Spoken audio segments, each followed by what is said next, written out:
மகரிஷி ஜோதிட ஆராய்ச்சி அறிவகம் மற்றும் பயிற்சி மையம் நடத்தும் ஸ்ரீ அஷ்டலட்சுமி ஜோதிட திருவிழா தமிழகத்தின் ஜோதிட துறைக்கே ஒரு வளர்ச்சி கொடுத்த மாபெரும் மேதை என்று அன்போடு அழைக்கக்கூடிய ஐங்கரன் சிவக்குமார் ஐயா அவர்கள் பல மாணவர்களை ஜோதிட உலகிற்கு அறிமுகப்படுத்தியவர். அது மட்டுமல்லாமல் ஆன்மீகம் ஜோதிடம் இணைந்துதான் வாழ்க்கை நெறிமுறைகளை மாற்றி அமைக்கும் என்ற கொள்கையும் கொண்டவர். ஒரு குறுகிய வட்டத்தில் இருந்த ஜோதிடத்தை ஒரு விரிவாக்கம் செய்து பல சாதனை ஜோதிடர்களை உருவாக்கிய மிகப்பெரிய பெருமை சேர்த்தவர் ஐயா.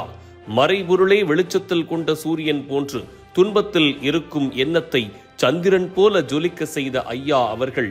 எதையும் தைரியமாகவும் துணிச்சலாகவும் எடுக்கும் முடிவுகள் செவ்வாய் போன்று மிக எளிய முறையில் ஜோதிடம் கற்றுக்கொள்ளும் அரிய பொக்கிஷமாக புதன் போன்று பக்தியுடன் கற்றுக்கொண்டால் எல்லாம் சிறப்பாக அமையும் என்று குரு பகவான் போன்று முகத்தில் தெய்வ கடாட்சம் கொண்ட சுக்கிரன் போன்று தன் கடின உழைப்பின் மூலம் சனி பகவான் போன்று மாய வலையில் இருப்பவர்கள் தெளிவு கொள்ள சிறப்பான ராகு பகவான் போன்று ஆன்மீகத்தால் எதையும் சாதிக்க முடியும் என்ற கேது பகவான் போன்று சித்தர்களால் உருவாக்கப்பட்ட பஞ்சபட்சி கலை மக்களுக்கு எளிய முறையில் வடிவமைத்த அந்த தத்துவத்தில் சாதாரண மனிதனும் சாதனையாளராக மாறலாம், முட்டாளும் முனிவராகலாம் என்ற வாழ்க்கையின் தத்துவத்தை அனைவருக்கும் உணர்த்தி கொடுத்த டாக்டர் ஐங்கரன் சிவக்குமார் ஐயா அவர்களுக்கு